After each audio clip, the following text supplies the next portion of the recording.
Hello guys, आज की इस वीडियो में हम आपको बताने वाले हैं कि किस तरह से हम मोबीक्विक का यूपीआई बैंक अकाउंट हम किस तरह से डिलीट कर सकते हैं और सेव कार्ड हम किस तरह से डिलीट कर सकते हैं। सो आज की इस वीडियो को आप बिना स्किप किए ध्यान से एंड तक देखते रहिए। तो सबसे पहले यहाँ पर हम अपने मोबीक्विक ऐप को ओपन कर लेते हैं। ओपन करने के बाद कुछ इस तरह का इंटरफेस हमारे मोबीक्विक ऐप में शो होने लगेगा।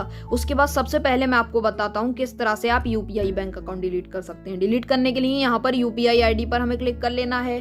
क्लिक करने के बाद नीचे की तरफ आप देख सकते हैं, यहाँ पर आपको अपना बैंक अकाउंट दिख जाएगा और यहाँ पर लिखा हुआ है मैनेज। हमें मैनेज वाले ऑप्शन पर जाना है और यहाँ पर आप देख सकते हैं बहुत सारे यहाँ पर ऑप्शन शो होने लगेंगे और जिस भी बैंक को आप रिमूव करना चाहते हैं उस पर आप टैप कीजिए एक बार। तो मैं अपनी कॉर्पोरेशन बैंक को डिलीट करना चाहता हूँ, तो इस पर हम सिंपली क्लिक कर लेंगे। उसके बाद यहाँ पर आपको काफी सारे ऑप्शन दिख जाएंगे। आप बैंक अकाउंट बैलेंस चेक कर सकते हैं, यूपीआई पिन चेंज कर सकते हैं, रीसेट कर सकते हैं, प्राइमरी बैंक अकाउंट बना सकते हैं। आप इसको रिमूव करने के लिए नीचे की तरफ हमें रिमूव बैंक अकाउंट का ऑप्शन मिल जाता है, इस पर हम क्लिक कर लेंगे और यहाँ पर ये कंफर्मेशन मांग रहे हैं कि आप सच में इसको डिलीट करना चाहते हैं, रिमूव करना चाहते हैं, तो हम यहाँ पर कर लेंगे इसको यस।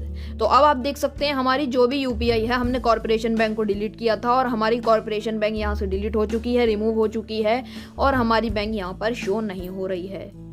और अब मैं आपको बताता हूँ कि किस तरह से आप सेव कार्ड डिलीट कर सकते हैं। डिलीट करने के लिए यहाँ पर लिखा हुआ है वॉलेट। हमें वॉलेट वाले ऑप्शन पर क्लिक कर लेना है और यहाँ पर जितने भी आपके सेव कार्ड होंगे वो सारे के सारे यहाँ पर शो होने लगेंगे। यहाँ पर काफी सारे यहाँ पर मेरे कार्ड सेव हैं, तो मैं इसको डिलीट करना चाहता हूँ। डिलीट कर हम किस तरह से कर सकते हैं, जो भी आपका कार्ड हो उस पर आप लॉन्ग प्रेस करके रखिए। लॉन्ग प्रेस करने के बाद यहाँ पर कुछ इस तरह का कट का निशान आता है, कट का बटन आता है, डिलीट का बटन आता है, इस पर हम क्लिक कर लेंगे और यहाँ पर ये कह रहे हैं are you sure you want to delete this card, क्या आप इस कार्ड को डिलीट करना चाहते हैं। यस, डिलीट पर हम क्लिक कर लेंगे और ये कह रहे हैं कार्ड डिलीटेड सक्सेसफुली। इसी तरह से अगर आप किसी कार्ड को डिलीट करना चाहते हैं तो आप कट वाले बटन पर क्लिक कीजिए, यस कर लीजिए और जो आपका कार्ड है वो आपका डिलीट हो जाएगा। यहाँ पर कार्ड डिलीटेड सक्सेसफुली नीचे की तरफ आ चुका है। तो इसी सिंपल स्टेप से आप बड़ी आसानी से मोबीक्विक के ऐप में यूपीआई बैंक अकाउंट डिलीट कर सकते हैं और सेव कार्ड बड़ी आसानी से आप डिलीट कर सकते हैं। तो आज की इस वीडियो में बस इतना ही। वीडियो को आप लाइक और शेयर कर देना, चैनल को सब्सक्राइब करना बिल्कुल ही मत भूलना। Thank you.